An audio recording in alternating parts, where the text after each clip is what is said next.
This is Filthy Casual. My computer's making a sound like it explodes, so if the video suddenly ends, that's why. I also do want to rescind what I was saying about Scotty Barnes before. I still think he does have trouble with touch, but I just caught him in like a really bad 4 game stretch. I've seen like a shocking amount of Raptors games for how poorly they're doing lately, just because they happen to be playing other teams that I've been watching. And yeah, Scotty Barnes is still disappointing, but not nearly as so. First thing I want to talk about is the 76ers are now a 2 seed in the East. They are currently 2.5 games back from the Celtics, which the Bucks are as well. And as a whole, that is something that I probably could have guessed at the start of the season. I think I did say at the start of the season that this is probably the Sixers' best chance to be competitive in this Joel Embiid era. I think if they don't break through this year to the finals, that they are not going to ever break through. Joel Embiid will continue to play second fiddle to Nikola Jokic, and that's just the way it's going to be through no fault of his own. Speaking of Nikola Jokic, there's been a lot of discussion about him winning his 3rd MVP in a row, the first person to do it since Larry Bird. I would say he's probably the guy in the lead because of the other players on top teams that are, there. He's got a Jason Tatum. He's clearly a better player than he's clearly the better offensively. He's not better defensively, but his passing is just so otherworldly, and he's averaging 30 on 60% shooting. It's ridiculous. So he's definitely better than Tatum. Embiid and Harden are kind of hard to separate in voters' minds. If the Sixers get the 1 seed, then maybe Embiid's got a shot. Giannis, I really don't think deserves it this year. I understand his team's a 3 seed, but it is hard to say how much of the efficiency is his fault versus Chris Middleton not playing, but it's definitely not his best year, and there are other more deserving players. Kevin Durant and Steph Curry both got injured, and that's why the Nets are a 4 seed right now, and it's also why, I don't know if I can blame Steph Curry being injured on being the only reason why the Warriors are a 7 seed in the West right now, but it's certainly a reason. The Warriors bench has gotten a lot better from where it was at the start of the year. But Jordan Poole shockingly has shown very little development in maturity, which is kind of, I guess, not shocking. I don't know how much of this is to blame on the whole Draymond stuff at the start of the season, or I don't know how much of it's to deal with his personality or whatever, but players around the Warriors are clearly frustrated, getting frustrated with him, and it's not hard to see why. On a game like the Grizzlies the other night, when you're down by 2 where you're up by 2 and there are 14, there's 40 something seconds left on the clock, and you get a second possession, you've got 14 seconds to burn on the clock. Taking a quick long 3, it was couple feet from behind the 3-point line. Yeah, Steph Curry and Klay Thompson pull that shot. You are not either of those players. Steph Curry and Klay Thompson are 2 of the 5 greatest shooters to ever live and play the game. You are not. You're Jordan Poole, man. But you are a $100 million player now. You're not a rookie. You're not on your rookie contract even. You have to play like a $100 million player, and a $100 million player doesn't make those mistakes. Granted, he did hit the game winner, but a $100 million player doesn't make mistakes like that. And that's, I think, why Steph Curry got mad, because he's only thrown his mouthpiece 3 times in his entire career. So this clearly got him frustrated, and of course it gets him frustrated. The team really needs to start winning. Otherwise, there's no shot at a championship. And Poole continually making plays like those. And let me also be frank. Steph Curry and Klay probably wouldn't have taken that shot. Klay maybe, earlier in the year when he was still, but he's coming off of an injury, and everybody was commenting on how bad of a teammate he was being in those moments. So let's not even account for that. They would have passed the ball and just tried to dribble it out, especially Steph. That's like what Steph's great at. He did it several times at the end of the game where he was just running in circles. He did it on the Raptors game too, where he was just running in circles and then he'd go and then they laid it in. The Raptors are obviously missing a real big, which certainly helped with the lay-ins. Like, the Warriors got so many points in the paint. Granted, they were cutting backdoor a lot, but they also didn't have like any rim protecting big to help them. Like, if they lost this game on the Warriors, that would have been brutal. I'm gonna talk about the Knicks for a while. I know, awesome segue. The Knicks are 27-23, 4 games over 500. Let's go. Which is only good enough for a 7th seed in the East so far. I don't see a reason why we cannot be above the Heat and the Cavs in the standings. I think we are very much capable of passing those teams. I don't know about the Nets, Bucks, Sixers, Celtics. That might be a bit difficult. The Nets, maybe not so much if KD's going to continue to be out, but once he comes back, I don't see the Knicks passing them in regular season standings. The Knicks have also done a really good job of winning despite Mitchell Robinson being out. Our center depth is kind of wild right now. It's just Isaiah Hartenstein, Jericho Sims, and we've played some minutes with Julius Randle at the 5, which, he's done in the past and shown that he can be successful with in the past, but he's not a real defender. So we've been forced to play Jericho Sims down the stretches where he's showing definite improvement. And I do like Jericho Sims. I don't think he's definitely shown a lot of improvement since, even the end of last year. The end of last year, he was nigh unplayable.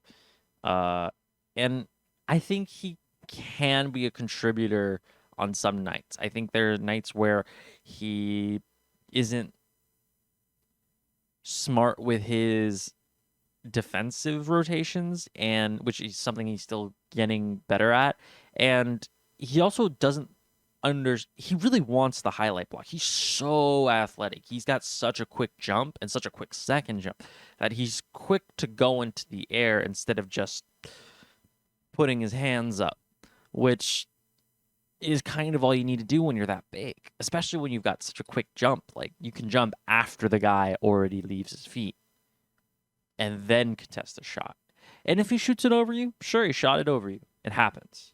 And I think understanding that and just playing consistently good defense is something that not only Jericho Sims struggled with, Mitchell Robinson struggled with, and a lot of centers in the league struggle with it. But that's going to what makes sure that he's going to be getting minutes on this team specifically over Isaiah Hartenstein, who started out being really, really good for us, but has since fallen out of the rotation just a little bit. And, well, maybe not fallen out of the rotation. He's still getting plenty of minutes, but he's not making those little push shots that he was making at the start of the season, which he was making at a ridiculous rate at the start of the season. Like, the dude did not miss them, but now he's missing them, and his defense isn't that great. So it's tough. It's tough. The other person I really wanted to shout out on the Knicks is that we are in an interesting spot. I'm going to be intrigued. I don't think we'll make a move at the deadline.